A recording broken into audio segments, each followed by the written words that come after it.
বাবা তরকারিতে আমি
শিকারপুরের এই মন্দিরটার নাম জানো তোমরা?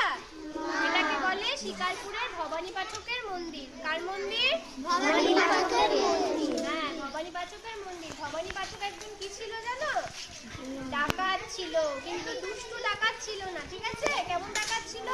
খুব ভালো একজন ডাকাত ছিল। তিনি কি করতো বলো তো? যেই সব লোকগুলো অনেক টাকা পয়সা তাদের কাছে রেখে দিত, অনেক চাল খাবার জিনিস সমস্ত কিছু নিজেদের কাছে স্টোর করে রাখতো, আর গরিব মানুষগুলো খাবারের অভাবে তারপরে টাকার অভাবে কষ্ট করত। সেই বড়লোক মানুষগুলোর কাছ থেকে টাকা পয়সা নিয়ে লুট করে নিয়ে তারা কি করত? গরিব যে মানুষগুলো ছিল যারা খেতে পাচ্ছে না, যাদের টাকা পয়সার অভাব, তাদের মধ্যে বিলিয়ে দিত। এইবার এই ভবানী পাঠক যে এত ভালো একটা কাজ করত, তাকে সবাই সেই জন্য ডাকাত বলতো। তো কি করতো সে এই কাজটা করার জন্য? এবার এটা তো কেউ ভালো চোখে দেখতো না, সবাই তো তাকে দুষ্টু বলতো, মারার জন্য খুঁজে বেড়াতো, ধরতে চাইতো। সে কি করতো? বনে জঙ্গলে লুকিয়ে লুকিয়ে থাকতো। এই যে শিকারপুর, যে জায়গাটা আমরা এখন দাঁড়িয়ে আছি, এই জায়গাটা কিন্তু আগে এমন ছিল না। কেমন ছিল তাহলে? প্রচণ্ড ঘন বনে ঘেরা ছিল। এইখানে সে এসে একটা ঘাঁটি বানিয়ে, ঠিক যেই জায়গাটায় আমরা দাঁড়িয়ে আছি, এইখানে একটা ছোট্ট কুঁড়ে ঘর বানিয়ে ভবানী পাঠক এখানে থাকতেন। এইবার এই মন্দিরটার নামের সাথে তোমরা দেখেছো দেবী চৌধুরানী কথাটা আছে না? দেবী চৌধুরানী আছে না? এবার এই দেবী চৌধুরানী কে সেটা তোমরা জানো? আমাদের জলপাইগুড়িতেও কিন্তু একটা দেবী চৌধুরানী মন্দির আছে, আছে না? এই দেবী চৌধুরানী হচ্ছে ভবানী পাঠকের একজন সহচর, আর তিনি ছিলেন একজন মহিলা, কিন্তু ভীষণ সাহসী। ভবানী পাঠক নিজে সমস্ত কাজ এই বিশেষ দেবী চৌধুরানীকে দিয়ে করাতেন। কেন করাতেন বলো তো? ভবানী পাঠককে তো সবাই চিনতে পারতো দেখলেই, তিনি তো অনেক ডাকাত নামে পরিচিত হয়ে গেছিল লোকদের কাছে, কিন্তু দেবী চৌধুরানীকে কেউ চিনতো না। আবার এটাও জানবে, দেবী চৌধুরানী কিন্তু একটা রাজ পরিবারের রানী ছিল, বুঝতে পারছো? সেই রানী থেকে তিনি হয়ে গেলেন দেবী চৌধুরানী, এবং এই ভবানী পাঠকের সঙ্গে মিলে তিনি ওই যে বললাম দুষ্টু লোকেদের থেকে টাকা পয়সা নিয়ে গরিব লোকেদের মধ্যে বিলিয়ে দেওয়ার কাজ করতেন, ভবানী পাঠককে সাহায্য করতেন। তো তিনিও, দেবী চৌধুরানীও ভবানী পাঠকের সঙ্গে এই মন্দিরেই থাকতেন। এবং এইখানে একটা কালী মায়ের মূর্তি দেখতে পাচ্ছ তোমরা, দুপাশে দুটো মূর্তি আছে, এই পাশেও একটা মূর্তি আছে, বা পাশেও একটা মূর্তি আছে। এই কালী ঠাকুরকে পুজো করে তারা সকালবেলা ডাকাতি করতে যেত। এবার এই গল্পটা আমরা আরো ভালো করে দেখতে পাবো। এই মন্দিরে যত দেওয়াল আছে, দেওয়ালের মধ্যে সমস্ত গল্পগুলো সুন্দর করে লেখা আছে। আমি এক্ষুনি বললাম এই উপন্যাসটা কে লিখেছে। কালকে কি দিবস ছিল? কি ছিল? কালকে বন্দে মাতরম গানটা লেখা হয়েছিল, দাদা বলেছিল প্রার্থনার সময়। ওই বন্দে মাতরম গানটা যে লিখেছে তিনি বঙ্কিমচন্দ্র চট্টোপাধ্যায়, তিনি এই উপন্যাসটা লিখেছে। তার নাম কি জানো? এই উপন্যাসটার নাম কি জানো? যে গল্পগুলো, এই গল্পগুলো যে বইটাতে আছে, এই উপন্যাসটার নামও হচ্ছে দেবী চৌধুরানী। বুঝতে পারছো? তোমরা যখন বড় হবে বঙ্কিমচন্দ্রের লেখা এই দেবী চৌধুরানী উপন্যাসটাকে পড়বে, আরো অনেক গল্প তোমরা এখান থেকে জানতে পারবে। আর আনন্দের বিষয়, মজার বিষয় হচ্ছে এই জায়গাটা আমাদের উত্তরবঙ্গেই আছে। বঙ্কিমচন্দ্র উত্তরবঙ্গের ওপরে বিভিন্ন বিষয় নিয়ে গবেষণা করে অনেক লোকের থেকে জেনে নিয়ে তারপর ভবানী পাঠক আর দেবী চৌধুরানীর এই গল্পটা লিখেছিলেন। এখানটা মন্দির, আর জলপাইগুড়িতেও একটা দেবী চৌধুরানী মন্দির আছে, ওখানেও যাবে বাবা মায়েদের নিয়ে, অনেক ইতিহাস তোমরা জানতে পারবে। বুঝতে পারছো? তাহলে আমরা কোথায় এসেছি?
আমরা কারা? আমরা কারা?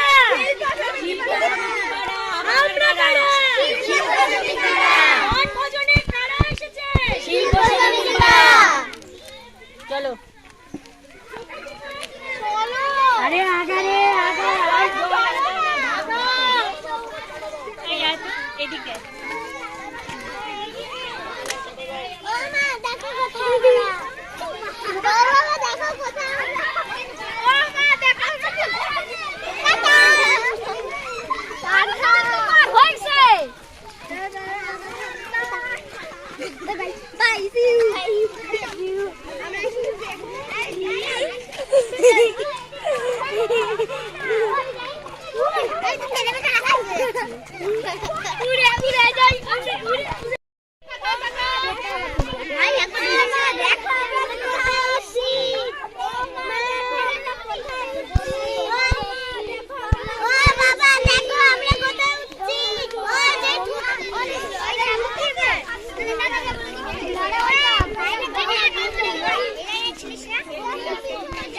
না এটা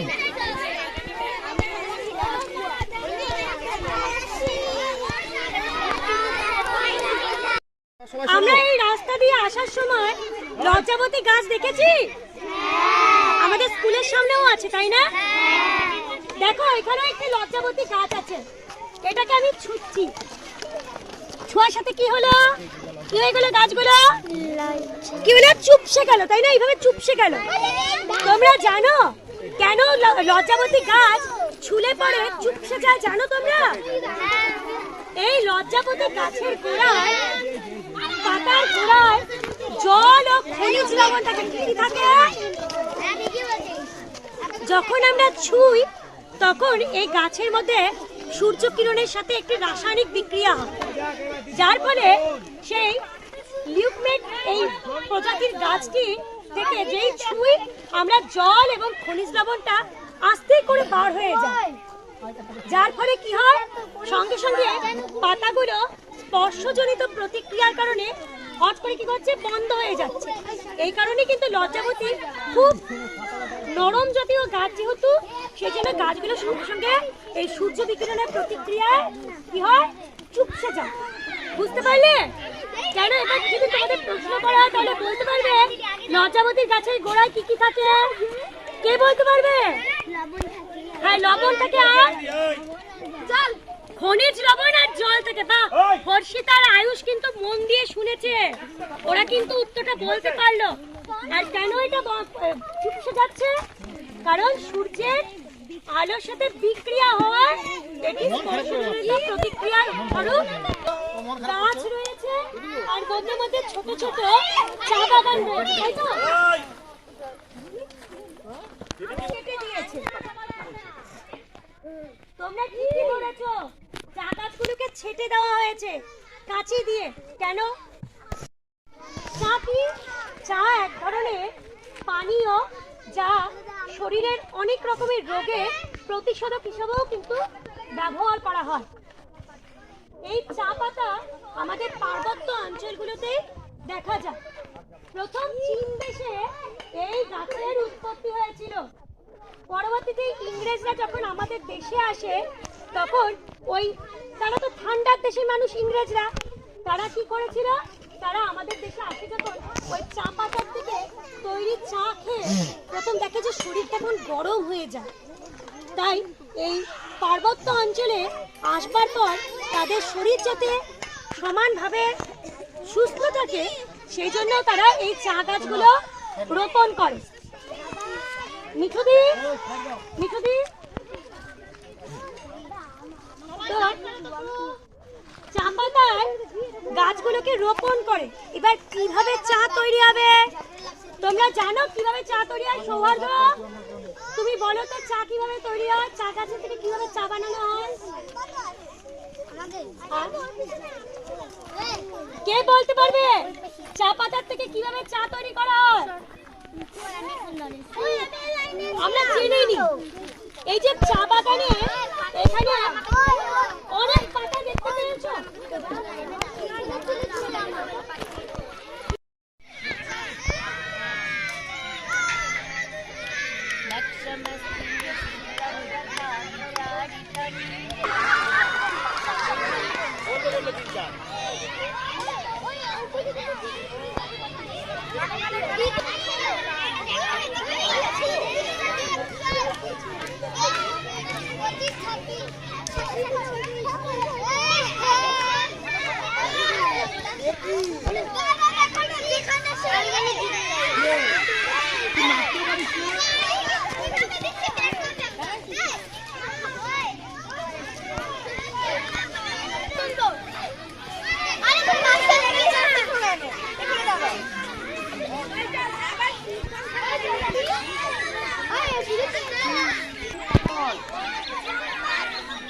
কিভাবে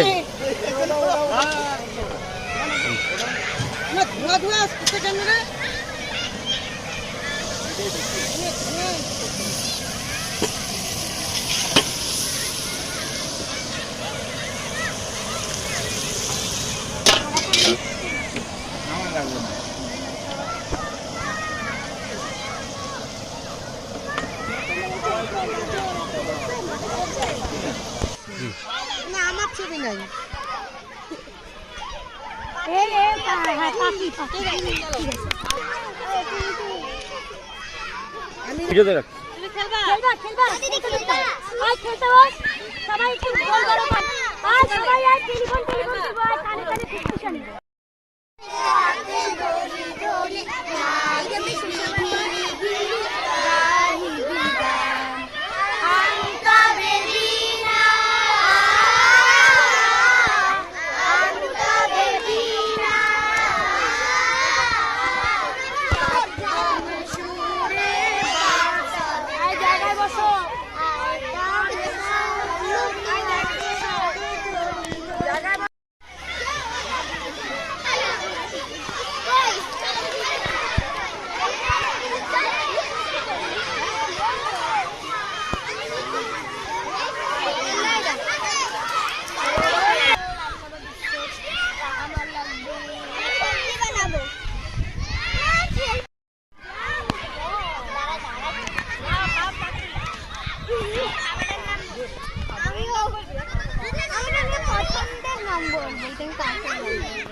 দেখা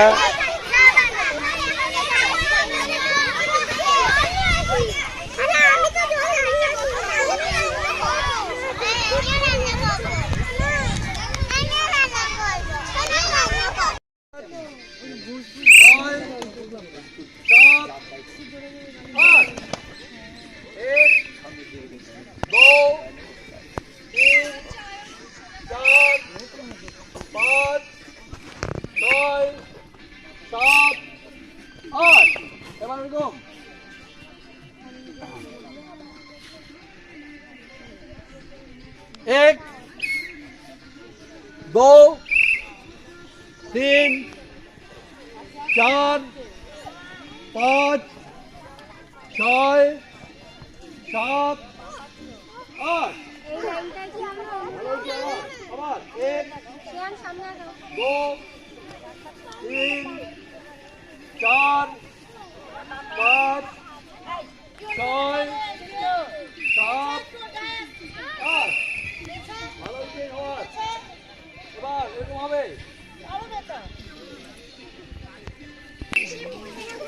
আবার ওদিকে এক, ওদিকে ওদিকে আতিয়া কোমরে হাত দাও। দো, তন্ময়, হ্যাঁ বল। তন্ময় পিছন দিকে ঘুরে দাঁড়ায়। এবার লাফ দিয়ে আবার হাত পাশে চার। এবার আবার ওদিকে মন্দিরের দিকে দো, বসো।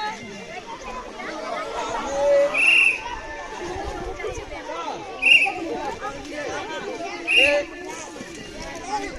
দো,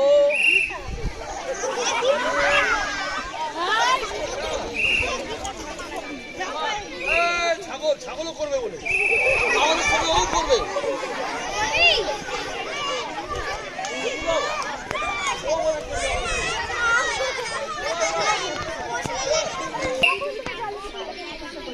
Hands down. আবার সবাই vamos. ভালো হচ্ছে এবার। আবার হবে এবার। এবার তো সময় খাইতেই থাকবে। হ্যাঁ? চলে যাও যার যার টিমকে নিয়ে হাত ধোয়া ওদিক দিয়ে।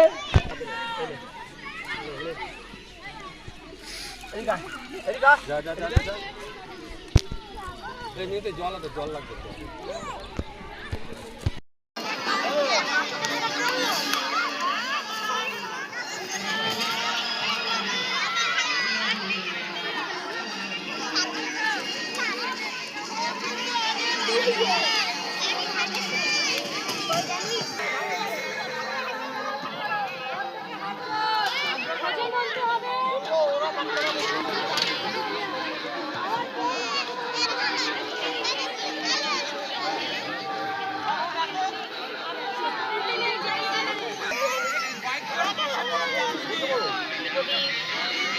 এখানে বসে পড়বে। আমি একটু গেলে বসো। এই মাছি দাঁড়াবি।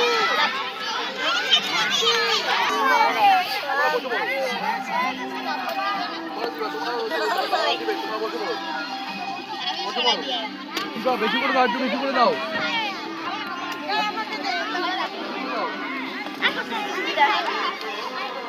ভালো দাও, সব খেতে হবে। খাই না বলে কোনো কথা নেই। খাই না বলে কোনো কথা নেই, সব খেতে হবে। দিব না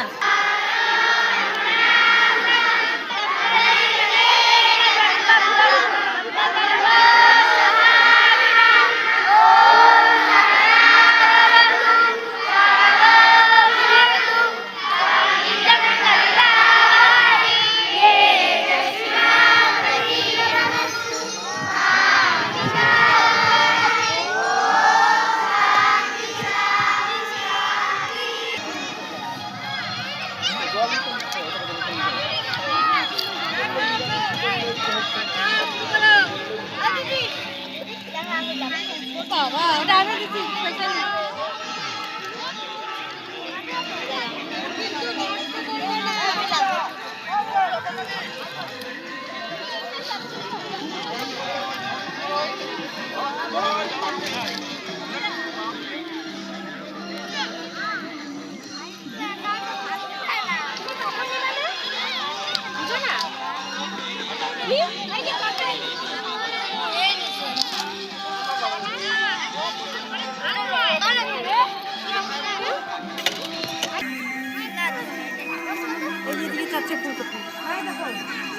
এই ওকে দাও।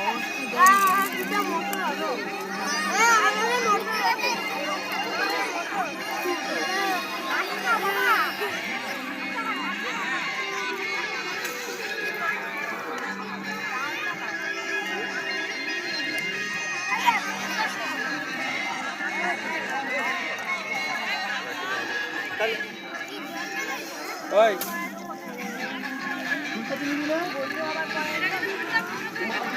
রান্না কেমন হয়েছে?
সব কিছু খেতে হবে। बाहर दिए लेके बाहर दिए खाए वो लेफ्ट है नॉट राइट है बाहर दिए लेके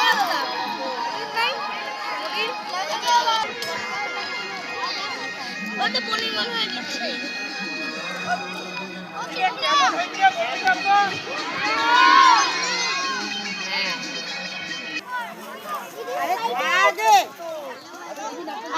শেষই হলো না, পাপড় পাপড় করতেছি।